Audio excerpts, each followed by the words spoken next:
I almost I don't want to. I don't like doing these episodes. They're fun. They really are. But the same token, they're difficult. Episodes like this one, guaranteed hours, are not as fun as some of them because I have to tell you guys the truth and things that you're not hearing from anybody that is on an agency side of the desk for the most part.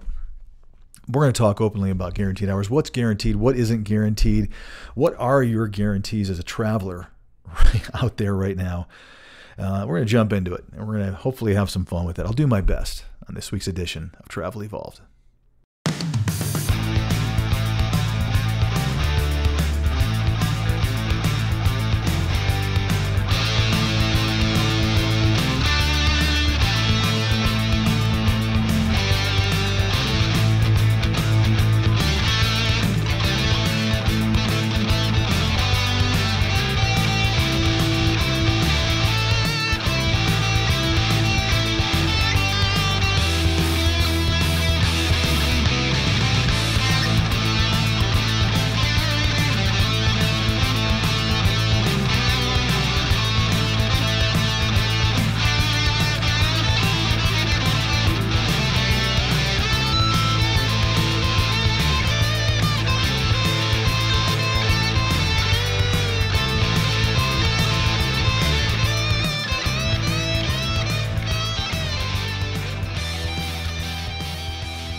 It's Travel Evolved. I'm Mark Holloway. I'm in an ornery mood all of a sudden. It's not because of this episode. It really isn't. Like I said, I've done this episode and other things before, and it's an interesting episode because it's one of those times you're going to really hear me talk about things in our industry that really are the way they are. And you guys, a lot of you know this stuff we're going to talk about when it comes to guaranteed hours today. A lot's changed. I really do think I've done this topic before in other social media and in previous times. Right now, things are a little different than they have been, but the gist of guaranteed hours is still really the same. So, I just wanted to have this episode because it's an important one. It's one that I think typically is a pretty highly listened to one because people really want to hear what they're seeing and hearing and be able to compare, I think, with what other travelers experience when it comes to guaranteed hours and what it really comes out to. So let's not today thank everyone for subscribing and all that stuff, which I just did. Let's just jump into the episode because there's a lot here today. I think the first thing I did want to say is this episode is real. This episode really is traveling 101. I mean, again, what you're going to hear from me today are things that not anybody from our side of the industry really wants to talk about, because here's the thing. You guys as travelers have, for the most part, almost all the risk. An agency standpoint, our risk is we've got money out there in the form of typically payroll and payroll taxes and potentially some reimbursements that agencies have given you. That's an agency's risk. Time, which also is money. Opportunity cost, which is money. That's the risk that agencies have. It's financial. Yours is financial too. But in the quadrilateral of trust, as I will call it, the triangle of trust, you guys have the biggest risk. You guys are the ones that literally are, this is your job. This is your career. This is your paycheck to paycheck potentially. You're looking for something that's going to guarantee it, that I know that for the next 13 weeks, I've taken my calculator out, and I've typed in those numbers. I know exactly what my minimum is going to be based on what this company told me. I've multiplied that by 13 weeks. I may have multiplied that by 26 weeks. I'm hoping I'm going to be able to continue. And you're counting on this money. Nobody on an agency standpoint would want you to think that there's a chance that that figure you just came up with might not really be as guaranteed as you think. Because, I've said before, I'm just not going to sugarcoat this, they're salespeople. I don't care if they're the CEO of a company or they're, in credentialing, but certainly in the recruiting standpoint, they're trying to convince you to take that job that 300 companies have with them. The last thing they want to talk about is something negative. No salesperson wants to. I'm trying to think of something that you buy. I always go to cars. if you've ever test driven a car, if there is, here's an example. I have a car that it's British, I'll put it that way. And when you drive it, the doors click in. There's a little thing that clicks in the door on both sides. There is no button in this car to unlock all the two doors that it has. Meaning that if I'm driving, I'm coming to pick someone up in the rain, let's say outside a restaurant, and I pull up, I have to reach over and pull the door handle basically open. It's not an old car. It makes it sound like it is. It's a design flaw is what I'm going at. It is something that somebody really didn't think about until it was too late. This happens all the time with cars. There are certain features and things that people are like, yeah, you really didn't think that through. That's a perfect example of one of them. If I am selling this particular kind of car to somebody and it's still, they haven't fixed that, which I don't think they have, I'm not going to point out how bad the feature that is. It doesn't happen that often because typically I'm at an age, I don't have kids in my car a lot because they're all grown up and driving themselves and that sort of thing. But it has happened a few times. I'm like, this really is awkward. And by the way, I'm not crazy. It doesn't have a button, and I've seen it on YouTube and other things. People are like, why did they do that? British people, whatever. So they didn't think this through. What I'm getting at, it's a long story to tell you. What I'm getting at is that when it comes to something negative, a salesperson doesn't want to tell their customer that negativity. Now, I'm going to defend them a lot in this episode too, which will surprise a lot of my people that like to hate. But for the most part, if there is something negative on assignment, most good recruiters are going to either gloss over that or sugarcoat it and then finish and end with, how great the pay is or how great the location is or, the shift is what you wanted. You wanted that day shift, whatever the case may be. They're not going to dwell if they even discuss something that's negative about assignment. Unfortunately, that's just the world we live in.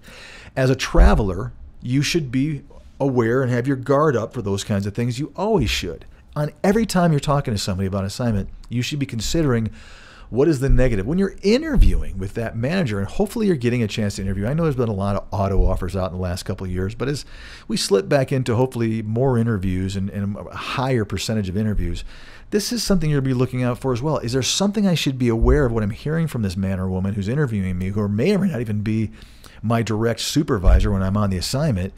Is there a warning sign? Is there something I need to ask about? And this is the kind of thing that you guys should always be, I guess, aware of. When it comes to guaranteed hours, there really is no great way to talk about this except for the fact that, here's what I'll say to start this episode off with. Every facility has a different, I guess, different contract, a different way of having this, how they use this language. Some of them, it is guaranteed. I mean, I'm just going to tell you that right now. There are guarantees on this. Many of them have no guarantee. Many of them say they have a guarantee and they're going to cancel you anyway, which is a whole different topic, but I'll probably talk about it here in a little bit. Many of them have some sort of cancellation clause, which means they can cancel a certain number of shifts within the set amount of contracted, either the whole entire contract or potentially each month of the contract. It varies. What I'm getting at is every hospital, it varies. Sometimes it's facility or system-wide. Sometimes it's vendor-wide. The defense I'm going to say right off the get-go is this information is usually not in the assignment detail that we get when an agency, let's say, has a recruiter on the phone and they're selling you on this position. It doesn't ever say right there, oh, XYZ hospital has a 3-shift cancellation policy over the course of 13 weeks. They just don't. So think about that for a minute as we get in this episode. That means that the recruiter is selling you. It's all making sense. The numbers work. The location is great. You're ready to go. They offer you a job. Everything's perfect. Let's go. Let's get it. Great. You sign the deal. They sign the contract. And all of a sudden then they may or may not see, the recruiter, I'm going to defend them here a little bit, may not ever see what that contracts say. A lot of contracts that come through do not go through a recruiter's hands. If it's a brand new facility that's part of a system or part of a vendor, it oftentimes is signed at a much higher level, which means, does that vice president know that you did or didn't discuss, and you're reading the fine print, oh, in this particular facility, it has a 3-shift cancellation period over the course of 13 weeks? No, and it's already done. You've already signed it. So again, this is, I think, by design, right? I mean, I guess if you have a history and you start to know and you've got a great agency that takes care of this and they're actually telling this stuff up front, perfect. I think that's the best scenario of all, when you have great communication. But where I'm getting at is that as you go through this episode and listen to this episode, I want you to keep that in mind, that oftentimes your recruiter, who I love to beat up on Travel Evolved, probably doesn't know, to no fault of their own, whether or not, or what the cancellation policy, if there even is one, on this particular contract that he or she is so excited that you're going to take, because now they've got commission coming in. They're not even thinking about it, and they probably don't know, and they probably won't know in the future until you're canceled and you call and ask him or her what the deal is, and they give you that call, that sound, they sound like Beavis or Butthead, whatever, whichever one that was, on the other end of the line, because they don't know. They don't know, and they're like, oh God, I got to deal with this. Let me find out from my manager or from somebody who's in the know, and then you don't hear from them for a few days because they're just dreading the call they're going to have to make to you. It's a problem in the industry. It really is. And a lot of you out there going, well, not with my agency. We're going to talk about your agency here in a little while, because I think it's actually going to make you even more angry than the agency that says, well, we've got a problem, because I think that's at least a more honest and, I guess, better way of saying it. So let's kind of begin again. Let's delve into it more. I've already kind of begun. I am ornery tonight, I told you. So I want to talk about the industry as a whole for a second. Let's pause and back up for a minute. Everyone, where does the money come from in our industry? As a traveler, who is really paying you? It's not the agency. Yes, the agency is taking the pie, which is the bill rate that they're getting for every hour you work from probably a vendor who is charging the facility. They're getting it. They're taking that bill rate and they're carving up their piece of the pie and giving you some of the remainder. They're not paying you.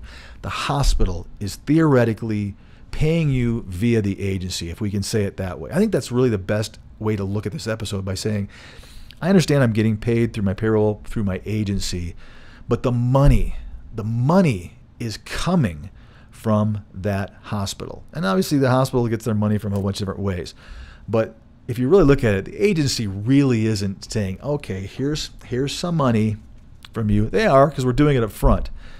But that money is being generated from the facility. They are giving you a portion of it and keeping the remainder. All of us do. That's how the industry works, right? So understand that when it comes to a decision on whether or not you're going to have a guarantee of hours, or what that policy sounds or looks like, it is not typically coming from your agency. It is being dictated to them by the facility, oftentimes through that vendor, as their written rule. So really think about that as we go into this episode. The facility are the ones that pay the industry. They're the ones that have decided, I'm going to take our budget for, let's say, a med-surg floor or a radiation department, and we're going to spend this amount of our money this quarter, this year, on a traveler, and we're going to dedicate those funds to pay to get someone out here. That is a decision they're making because they're either having trouble with permanent staff, their census rises because of seasonality, whatever the reason is, they're making that decision to spend that money and give that money to an agency or agencies based upon who they select, and that's part of their budget. This is where it comes from. So when an agency may sound to you guys like, well, they don't really sound like they have any authority over this. That's the truth. They don't, because they're taking their orders, all of us do, from the facility or from the vendor. I know where you guys are going in your head, and we're going to talk about those of you who are saying, well, my agency always covers my guarantee. Please, if that's your situation, please listen to this episode and catch me toward the end, because I'm going to curl your hair probably on some things. Or you guys, most of you that have listened to me before know where I'm going to go with this. If you're new to me and that's what your situation is, where you're kind of sitting there saying, well, I always get paid because my agency is the best, hang on to your hat for a sec. Okay, so I want you guys to understand that's where the money is originating from. So what are some of the guarantees you have an assignment? You kind of have a guaranteed pay rate. I would give you guys that. In other words, your agency has put in writing for you typically what your taxable income is going to be and what you're guaranteed on your stipend, your housing, if, typically and only if, You fulfill the minimum amount of weekly hours, which is either going to be 36 or 40 typically on most assignments. You will get that full tax-free lump sum for both meals and incidentals and for housing, right? Those are the kind of the guarantees. So, if I worked my 36 hours, this is going to be my taxable hourly rate, and here's going to be my 2 lump sums I'm going to get. That's kind of a guarantee. I will qualify that, though, because many of you have told me recently, I'm getting phone calls from an agency saying my facility has told them they are dropping my rate mid-assignment, which I think is crazy. I have not had that happen to my agency, but it's probably coming. And as we grow and get bigger and have more and more contracts, I'm sure that those contracts will be what I'm going to see too. I don't envy the agencies that are having to tell you guys that. I think you should validate that. I've always said, I wouldn't just take an agency's word for it. I'd make sure, did your manager, did they just drop our rates? Yeah, they did. And it is happening. So I do know that that's real. So even the guaranteed pay right now, and I don't mean to be laughing because it's not funny, but it's just a sign of the times, is not even guaranteed either right now. It kind of goes along with the territory of what travelers have been able to experience over the last couple of years. And it's been really wonderfully lucrative for you guys. It's been really wonderfully lucrative for us, as we just pointed out in the last episode with my friend Rich. Everyone's making money, including the hospitals. They're making a lot of money during a lot of the last couple of years for a variety of reasons. So healthcare is booming. And you guys, for the first time, are the recipients of incredibly higher pay rates than you've ever experienced before if you've been traveling for a long time. Awesome. So if there are some assignments that are cut mid-assignment, I hate that. I'm not looking forward to having to ever have to say it to a traveler of mine, but like I said, it's probably coming. As long as you have that good communication, you can explain to them what's going on, and that the traveler has a choice of whether or not they want to stay or go someplace else. I suppose there's a way to have that conversation effectively and to have it be as gentle as possible when it's not a very fun topic. So I guess what I'm saying is even that isn't guaranteed, but there are some kind of guarantees. So the truth is, the real question is, when it comes to guaranteed hours, is what is really the facility guaranteeing to my agency? That's really the question we should be talking about here. But as travelers, we all think, what's my guarantee? What's me, right? Everyone is that way in our world. But to handle this episode, we really have to talk about, in order for an agency to guarantee me, the traveler, a certain amount of hours, what is it that they're getting from the hospital? Are they getting a guarantee? Because I truly believe that absolutely has to be what drives the answer to the question. And that's why it's so frustrating for those of us that are in the industry this long when you have the information come out about the guarantee well after the assignment's already been signed, sealed, and delivered. You're already spending money on credentialing. The traveler's already, finding Airbnbs and dropping money down there. It's a really screwed up way for hospitals to communicate that to us. So like I've said before in previous things, a lot of recruiters just don't want to tell you. They're not going to bring it up if we even see it or know it. And again, you're talking about, that would mean that somebody would literally have to sit there and read every single contract all the way through to be able to sit there and quote a traveler exactly what their guaranteed hours are, even if it may or may not even become an issue. Because just because they can cancel, let's say, 3 shifts over a course of an assignment, doesn't mean they're going to, right? So it is really wild, to say the very least. So that's the real question we have to talk about, is what is the agency getting guaranteed from the facility? And oftentimes it can be, I should say, very silent on that, or there is language in a contract that will talk about what they can theoretically do, which then means the agency should be turning around and dictating that to you guys. What a lot of us have is we have some sort of thing on our contract or agreement, whatever you want to call it, that has a stipulation that typically will say, hey, based upon hospital policy, the hours that that are expected on this assignment could fluctuate or vary based upon hospital policy. Because there's so many different contracts that are out there right now. It's where a lot of companies have gone to, just saying, hey, find out, ask, and talk to your recruiter about it. Ask the question. It's an okay thing to ask for, by the way, up front. But I think that's really, really part of what needs to be discussed. And that's why when you're looking at your thousands and thousands of jobs and you're talking as a recruiter to a traveler, let's say, and you're saying, hey, I want to know every job you have in Michigan and Ohio, and you're going over that list right there when you're communicating with your traveler, or if they're going to say, I'm going to go find out and get back to you via text, via email, or however it is that you work with your recruiter, that recruiter doesn't have this information typically at their fingertips. They don't have it. And there's 100 of you that they've got to get to that day to either pitch, sell, or communicate back what they have offered and what's open based upon your specifics and what's available. And they're not typically looking at guaranteed. What's the guarantee on this? They're looking at pay rates, locations, shifts that you've asked for, potentially charting experience that you say you need to have, certifications that are required. This is one of the last things the recruiter is looking for. So I guess I'm just trying to lower the bar on you guys and say this is why what they're looking at and what you're getting excited about, every episode I do that, is typically not this little part, which probably they have to go through and either find out, have we had someone there in the last year? We have a current contract. Can I pull that? Can I see it? Does it say it in there? Exactly what the guarantee is? Is it something that's online? It's not simple. I'll put it that way. So that's why there's so much surrounding, guaranteed hours. I mean, the real reality is when you guys aren't getting your hours in, nobody really wins. I guess I want to talk about that for a little bit here. As a traveler, I do understand your biggest concern, as it should be, is if I don't get my hours in, I can't pay my bills. I'm counting on this money. Completely legitimate. And the biggest, in my opinion, concern about this whole thing about what we're talking about, it is you guys. Make no mistake. You guys are the ones that are on the road. If you're only getting 36 hours a week, let's say, and you have a week where you're only getting 24, that is a significant hit to anybody. I mean, you tell a recruiter to make 33% less money for 1 week out of the blue. Just have to see how they like that. Have a CEO just make 2/3 of their paycheck. See if they like that. No one would like that. It is a hard pill to swallow. I only want to say this because I just want you guys to have a little tiny appreciation of the fact that, the agency's losing money. And I know you guys, again, I always say there's a collective way out there.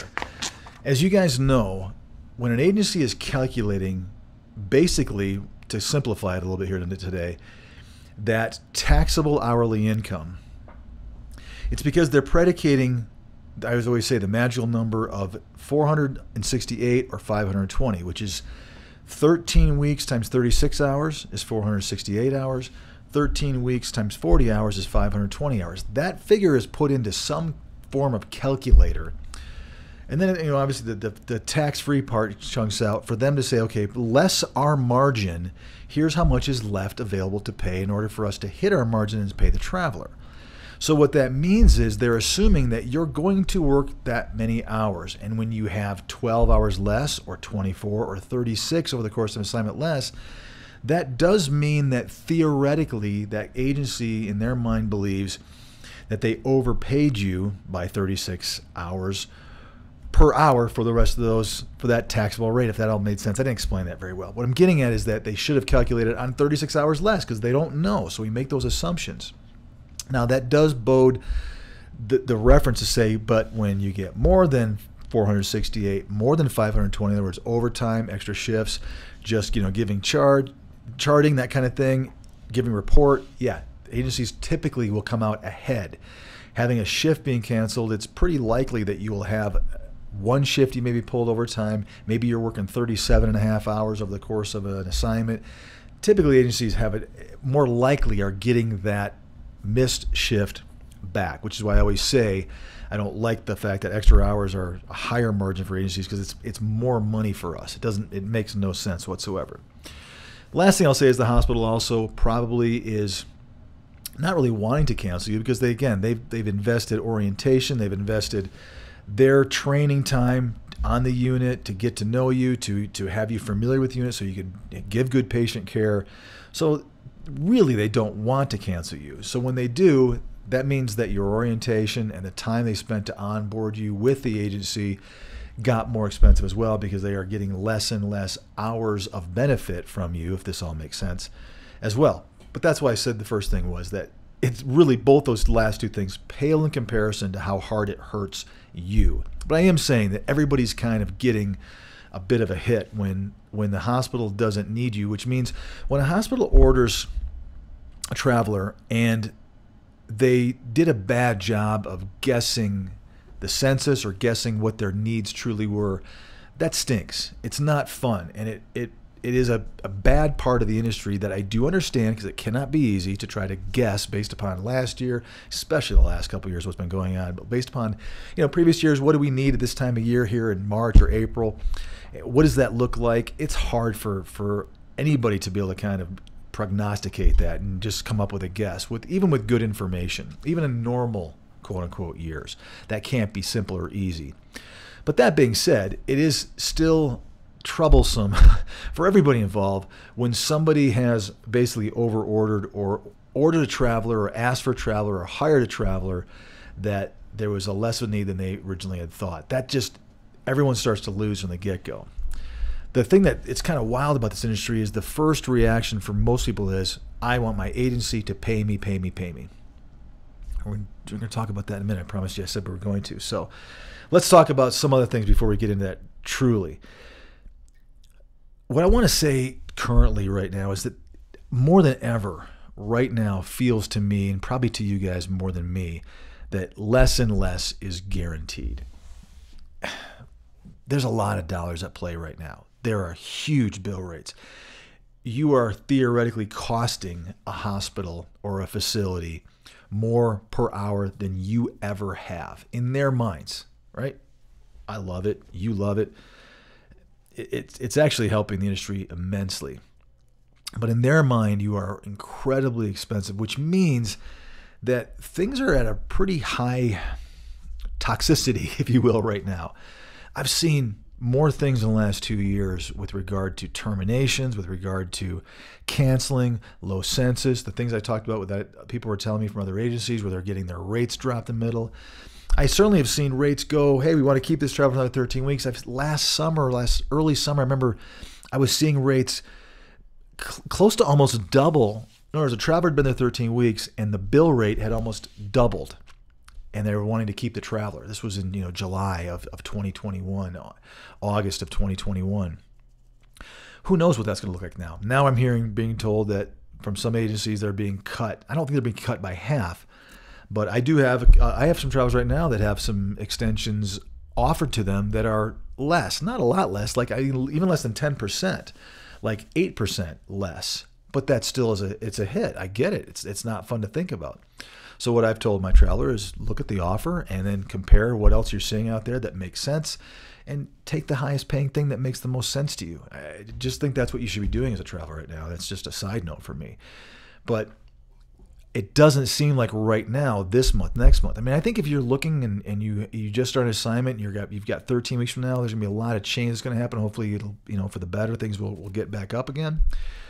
But if you are looking right now, you almost kind of want to take the best thing you can get right now and lock that in, because it looks like things are getting a little thinner and that rates are dropping. That's what I was on a conference call with today, as a matter of fact. So we'll see how that pans out. But what I'm getting at is a lot of things. Very little is guaranteed, in my personal opinion right now, in healthcare travel, because hospitals have in their minds, just don't shoot the messenger here, have felt like they have way overpaid what they're used to. Let's give that as a true statement. They have overpaid compared to what they used to pay. Whether or not it's justifiable, that's between us, and we can have a whole different conversation about it. But in their minds, and the truth is, they are paying much more now for you than they did 3 years ago. Okay, fine. But that is what's the catalyst for causing so many things to be unguaranteed right now. I mean, listen, I'd rather lose personally a shift a month and lose 3 shifts than to have them say, you know what, we're just done with you, and we're gonna fire you, and we're gonna repost your position right now at $30 less an hour, and I'm gonna get 20 resumes and profiles across my desk within 48 hours because that's how thin jobs are. That's kind of a reality. So understand that it won't always be. I think there's been times in the last couple of years where things were pretty darn guaranteed, right? Let's be frank. There really wasn't an issue. All of a sudden, this is an issue now, which is why I actually had this episode. It never changed the time, but it's really timely that we're talking about this now. So it made the writing of this episode really simple, because we're seeing and hearing a lot about it. So, okay, I want to jump into this because this is a big one for me. What I said to listen to earlier. Why is it that some agencies, no matter what the hospital policy is, will guarantee me my 36. I have this with a traveler right now. Brandon traveled with me, and she's like, my agency always pays me no matter what. I've never had that. So my question to you guys is, and just think about this, how is that possible? How is it that if an agency, let's just say, if they are being told, I get it if they're billing, that's not the issue. Let's just talk about where someone has a policy that they're going to be able to cancel that traveler once a month or 3 times over the course of an assignment. My question to you, as veteran now, travel evolved listeners, how is it possible that an agency could just pay you for 12 hours that week that they are not able to bill a penny for? How is that possible? I feel like I just have that Jeopardy music going right now or something.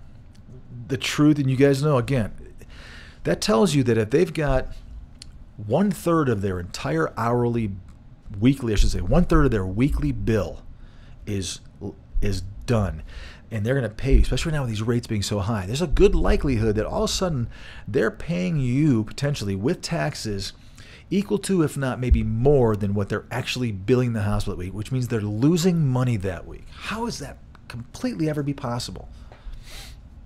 There's only one answer to that, and that is that there is money available every single week that you're not getting, which is what's driving me crazy with the industry right now. I've told you guys many times that I have watched over the last 2 years company margins going up, up, up. And the reason I can tell you that they're going up is because I have these contracts and I'm seeing what people are posting on Facebook, what you guys are showing me saying, hey, look at this offer. I'm like, oh, I've got that hospital. Huh. That's really crazy because I know what that bill rate is. And that is with my calculator, that is a 30% margin that company's making on you, because I know what the GSA is in that county. I know what, I'm basing it on maybe some averages on travel reimbursement and what their benefit costs are. But I know for a fact agencies have increased. Most agencies, let me qualify that. Many agencies have increased their margins because they can hide it higher under these great times. In other words, like I've said before, you travelers are so giddy and so happy about the money you're making, you're not focusing on what could you be making, what is everybody else making. And I think if it's across the board, you're never going to really know. And if your facility or agency has a policy of you can't talk about your pay, well, that's kind of by design, because they don't want you to ever think about comparing your paycheck with another company, because that creates competition, and that means we actually have to pay more, and that's consumer, that's not good, and you know where I'm going with that. So what I'm getting at is that if your company is so cavalier and willing to just throw this money out at you, you really have to think about, if you owned that business, how would you be able to do that? I've always told you guys, treat this as if this is your own business.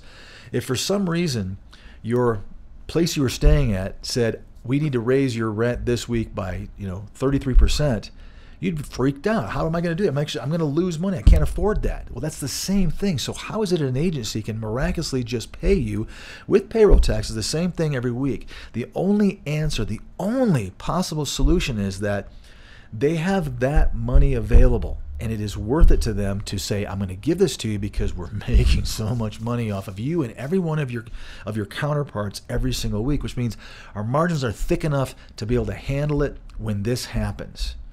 And for a company that's paying you a lot of money every week that can't do that, let's say you found a company that's paying high, don't be upset with that company. If you guys are working for one of the top paying companies out there and they can't do anything on the guaranteed hours, that's why, because there's nothing there. But that means that more often than not, you're making thousands of dollars a year, maybe even tens of thousands of dollars a year more than everybody else is. So when you get canceled, put it all into consideration. If you get canceled a lot and you've got a company that pays every time, but maybe they're not paying you that much on every hour, and that's important to you, great. Enjoy that and enjoy that comfort and safety, because it's kind of almost like an insurance policy, right? I may not be making very much money over the course of a year, but when I get canceled 5 or 6 or 7 times, my check is going to be consistent. It's going to stay the same, and that's important to me. Okay, fine. I don't have a problem with that. But you got to understand that as a traveler right now, it's almost like you really can't have it both ways. There are going to be really great paying periods of time. There are going to be some lower paying periods of time. There are going to be agencies that pay you consistently higher every single week, and they may not be able to handle certain things when a glitch comes in like this. And they've got some agencies are going to be able to pay less, and they'll be able to handle sort of thing. I happen to be a believer in, this is not a pitch for my company, But I believe in paying people a lot of money. And when a hospital pays me, we pay you. If a hospital's not going to pay me, we have to have a discussion. Which brings me kind of to the last thing I want to talk a little bit about. And that is, what do you do if you do work for a company that they say, hey, this is in the policy, either we screwed up, we didn't tell you, or that you knew about it up front, and it comes up and it starts happening. I think that's when the communication is really important, because here's where I believe the agency starts to work for you. You're in charge of the decision on this one. What do you want to do? Do you want to rock the boat and fight and potentially get your guarantee and be willing to I guess, be in a little bit of a comfortable situation or to get those hours? And if you feel it's important, then go for it. Understand that you might get terminated. I mean, they may say, this person is too difficult, we're just going to, get him or her out of here. That is a potential side effect that could happen, or an outcome, I guess I should say. But an outcome is also, you might get your hours. They may say this person's worth it. So this is where I think an agency really goes to work for you. The first thing that you should be saying to yourself is, how important is this shift to me? If I'm working for a company that doesn't just guarantee the 36, and this is one of those things that happens, how much do I want to fight? And this is where you have to look at how much money you're making and how important this job is. If it's a really lucrative job and you don't think this is going to happen a lot, then I personally would say, let it go. Take the day off and go to the park or go do what you need to do and enjoy the lump sum of money that you're almost making, over that course of 13 weeks, and understand this is just one hiccup. See if you can make up a shift, but overall you're going to make a lot more money than anybody else. That's the way I probably would look at it.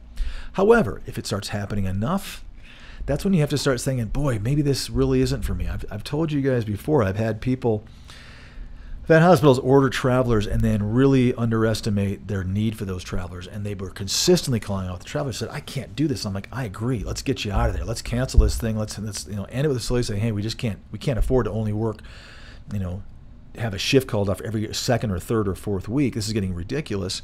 And let's get you someplace else. But this is where I think an agency should work for you. But you need to know how hard you want to push. Understanding the potential ramification, but also understanding the reward could be just as good. You could push and get what you want. You know the situation you're in. You know how bad that hospital needs you or how bad they don't need you. You know your value, or if you're just a number. It really all is going to depend upon the assignment, your level of competence, let's just be frank, and how important you are and how replaceable you are and what that situation is you're currently in. If their census is dropping and that's why they're canceling it, it's probably pretty risky that you fight, because you're probably going to say, let's just be done, and then they're going to just be done with the traveler. If it's just weird and they're just didn't have, maybe you're doing fresh hearts and you're in ICU or something and they don't have that particular patient, but it's going to be consistently there, then you could probably fight for it and they'll probably pay you. I mean, again, you guys are in charge of your own careers. And I believe this is one of those times that you really need to decide before you almost talk to your agency, what is the value of this? How much of a problem is this for me? And what am I willing to and not to fight for when it comes to the hours I'm seeing? And I guess looking at it, how consistent do I think this is going to be? Is this going to be something that I'm starting to see, I'll see frequently, or is this maybe a one-time thing? And I think you should have that in your head before you even approach your company, just to kind of figure out what they want to do. With the exception of just saying, hey, is this guaranteed? And if it is, then it's a moot point, isn't it? Because then you know. But if it is guaranteed, the back of your mind should be saying, how come it's guaranteed? How can they do that? How can they just have that kind of money? Because everyone's making a lot of money. Go back and listen to the last episode that we just did. Everybody's making a ton of money right now. All right, so I think that's the gist of the episode. I want to just kind of get things out there. Here's the end of it. Nothing's really guaranteed in our industry. Hospitals for years have been able to say, yep, we'll guarantee 36, but they always have oftentimes should say, have some sort of backdoor policy that says we can do this, this, or this. If they don't, I've seen it for 22 years now, where they'll fire you because you're hard to get along with, or you were late one time, or the list is almost endless of the stories I could tell you. And I know a lot of you that have been fired with me or whatever, and we know it's baloney. It's not true. So when it comes to this episode, this is what I want to tell you. I honestly believe there is no guarantee. There's no guarantee on your assignment. There's no guarantee on the length of your assignment. Clearly, we're hearing now there's no guarantee of even what the pay rate's going to be, because that for the first time ever seems to be able to change.